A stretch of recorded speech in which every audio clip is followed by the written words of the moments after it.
ఉద్దానం ఆంధ్రప్రదేశ్ రాష్ట్రంలోని శ్రీకాకుళం జిల్లాలో కొన్ని ప్రాంతాల వరకు విస్తరించి ఇచ్చాపురం, కంచలి, కవిటి, సోంపేట, వజ్రకొత్తూరు మండలాల వరకు కవర్ చేస్తుంది. సహజంగా ఈ ప్రాంతం సాగర తీరాన ఉండడంతో కొబ్బరి చెట్లు, జీడి మామిడి, పనస పంటలు కలిగి ఉండే అందమైన ప్రదేశం. ఈ అందమైన ప్రదేశానికి కూడా ఒక ఆపదుంది. ఈ ప్రాంతంలోని భూగర్భ జలాలు సిలికా ఇంకా కొన్ని ఖనిజాలు కలిగి ఉండడంతో ఆ నీరు కలుషితమయ్యాయి. అదే నీరు తాగిన ప్రజలు దీర్ఘకాలిక కిడ్నీ సమస్యలకు గురయ్యారు.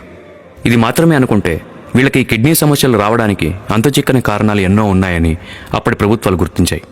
ఈ ప్రాంతంలో 1990లోనే 35,000 మంది కిడ్నీ సమస్యతో బాధపడుతున్నారని అప్పటి అధికారులు గుర్తించారు.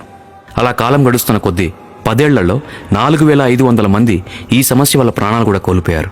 దాని గురించి వరల్డ్ హెల్త్ ఆర్గనైజేషన్ కూడా ప్రపంచవ్యాప్తంగా ఈ సమస్యని 3వ అతిపెద్ద అంతుచిక్కని సమస్యగా గుర్తించింది. ఎన్నో ప్రభుత్వాలు మారినా ఈ ప్రాంతపు ప్రజల జీవితాలు మాత్రం మారలేదు. 2019లో ఏర్పడిన జగన్ ప్రభుత్వం ఈ సమస్య మీద దృష్టి పెట్టాలని ఆలోచన చేసినా 2020లో వచ్చిన కరోనా పరిస్థితుల వల్ల ఈ సమస్యని పట్టించుకోరేమో అని అందరూ అనుకున్నారు. అయితే ఎవరు ఊహించిన విధంగా ఆ ప్రాంతానికి 200 పడకల ఆసుపత్రి, 50 కోట్ల రూపాయలతో రీసెర్చ్ ఇన్స్టిట్యూట్, 700 కోట్ల రూపాయలతో వాటర్ ప్రాజెక్ట్. ఈ వాటర్ ప్రాజెక్ట్ వల్ల 807 పల్లెలు, సుమారు 7 లక్షల మందికి లబ్ధి చేసే ప్రాజెక్ట్. డిసెంబర్ 14, 2023న ఈ రాష్ట్ర ముఖ్యమంత్రి జగన్ గారు దీన్ని ప్రారంభించారు. అదే కాక 500 మంది సగటున రోజుకి డయాలసిస్ చేసుకునే వీలుని ప్రభుత్వ ఆసుపత్రుల్లో కల్పించారు.